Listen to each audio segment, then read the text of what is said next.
Hello there. Hello, guys. How are you doing? This is Daniel Vasquez. I am your teacher of conversation, and of course, you know who am I, and I'm back. Of course, I miss you. Of course, I know that this is a little different time where we are trying to get better as people, get better as students, get better as teachers. But we're doing our best actually to do everything in our hands. Well, I'm gonna start today with the first tutorial that's gonna be really worthwhile for you.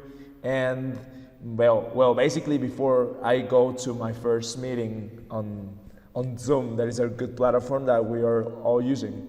But first graders and second graders, listen to me. This is gonna be the first tutorial, and I'm gonna show you what is gonna be the topic. The topic is the Enneagram, as you can see here. If I go to the next, let's see a little bit about the history. We see that it's a trace back to the time of the Pythagoras, tied to religious mysticism and oral tradition. We're talking about 520 before Christ. 9 types. 9 types, everybody emerged from childhood with one of the 9 types as their dominant personality. 3 centers: instinctive, feeling, thinking, usually a mixture of one type and a wing. Features, growth, and stress directions. Okay, what we talk about this? We talk about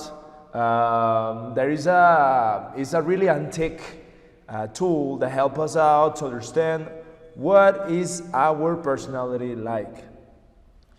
Well, let's see what we talk about. Keep in mind this: not single type is the best, although sometimes you can figure out your type based on which one you like the least.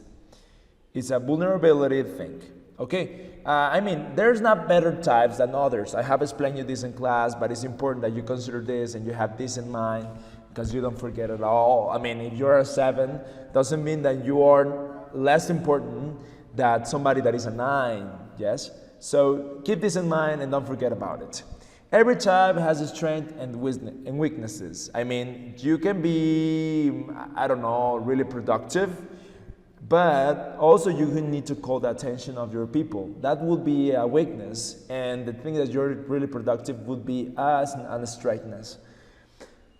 What about that? All the Enneagram types have different weaknesses and also have different strengths.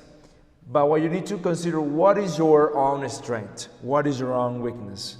And with that we can work, okay?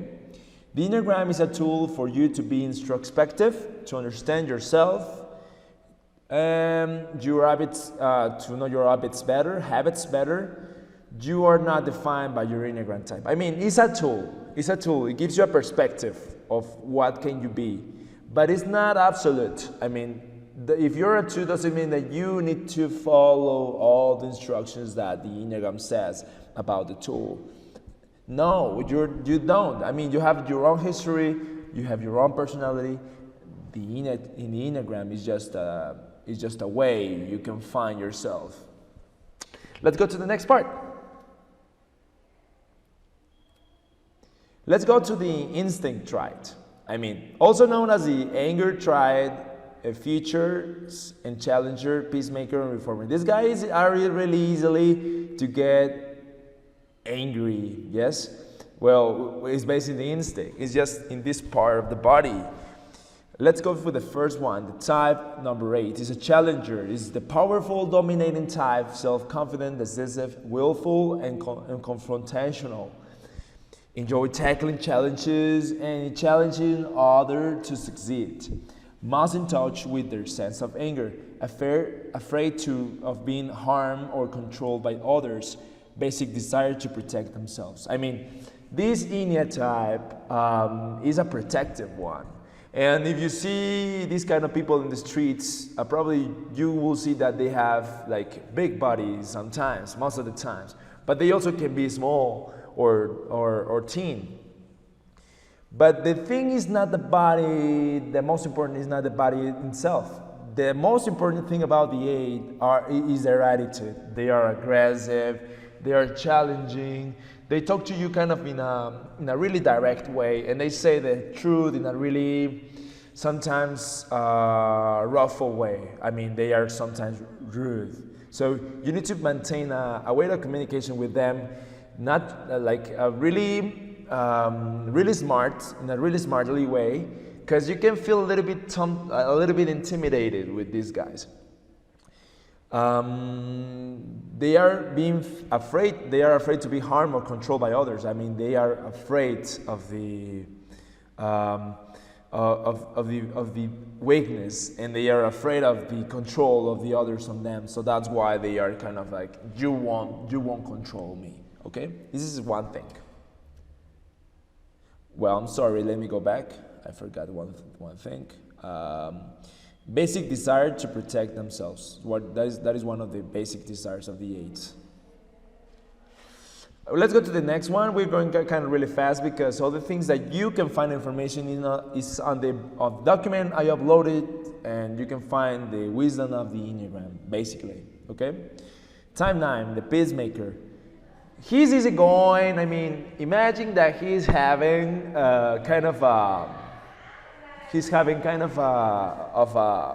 reggae on his mind, yes, or her mind, and he's going like chilling like a billing, going fine, yes. They are agreeable. They always like kind of like agree with everybody. They are complacent, yes. They don't want to have problems with nobody. No conflicts first. Name for desire to have internal peace, which thus translate into mediating conflicts between others. I mean, because they don't want to have conflicts, they are good doing mediating problems. Yes, most out of touch with anger and instinctional emotions. I mean, they say, no, I don't want to get click with this instinct that I have. No, I don't. I'd rather to do not have conflicts. I'd rather to avoid these things. Yes, and the basic fear is the loss or separation. Yes, desire to have an inner stability or peace. I mean, they want to be in peace. They don't want to have problems. A little bit as the guys of S15. Yes, the guys of S15, they always don't ever want to have conflicts. They want to be like fine. Yes, they don't want to have any deal. At least almost as the guys of the S24. The S24s, they don't have conflicts because they are the best group in life. Yes, that's why, and because of the principal teacher, the head teacher. Let me go to the next one, and let's talk about the reformer. The reformer is this type of guy, this type of people that are really rational, idealistic, type principle, purposeful, self-control, and perfectionistic. I think we can idealize that people. Also, we can know that in our classroom there are many people of that, or probably our parents are kind of that, our mom, our dad, that they always controlling ourselves. I mean, you can find them out, yes? The basic fear is important to understand that they don't want to be corrupt, yes? They don't want to be corrupt or defective. They don't want to have defects. They want to be perfect and not being good enough. I mean, look, this rosariation is not best enough. It's not good enough. I mean, you could have done it of gold or something. And the one that they spending a lot of time doing this Rosario, he's gonna feel like, what the hell? I spent all my time trying to do it a good job there. Yes? And well, they desire to be good and to have integrity, to be balanced. I mean, they want to be fine, but when they connect, they become really, really angry, and they become really annoyed. Yes? Just let me continue. Well, with this, we're gonna finish with the first kind of Enneatypes and what is the Enneagram about. Thank you. I see you next time.